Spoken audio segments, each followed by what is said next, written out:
Questo è prima dell'intervento, questo è il risultato finale. Il sindaco di Padova usa un'immagine per spiegare cosa potrebbe accadere con il nuovo piano casa del Veneto.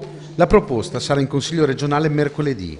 Al tavolo di Palazzo Moroni ci sono i sindaci delle principali città venete. Siamo preoccupati perché si può costruire nei centri storici in barba alle distanze a quelle del codice civile, per cui significa che disallineare la città, avere dei piccoli mostri accanto magari a un monumento, ma anche nelle nostre periferie, quelle costruite negli anni 50-60, che hanno bisogno, io penso, di essere rottamate. Il piano casa precedente consentiva di aumentare la cubatura fino al 50%. L'attuale proposta lascia margini molto più ampi, spiegano i sindaci, in certi casi troppo, rischiando di creare situazioni inadeguate o brutture. Preoccupato il sindaco di Este per le aree verdi e i parchi, preoccupati tutti per i rischi speculativi sui capannoni. Al telefono interviene anche il sindaco di Verona, Flavio Tosi, secondo cui sarebbe corretto fare in modo che i comuni abbiano più potere di intervento.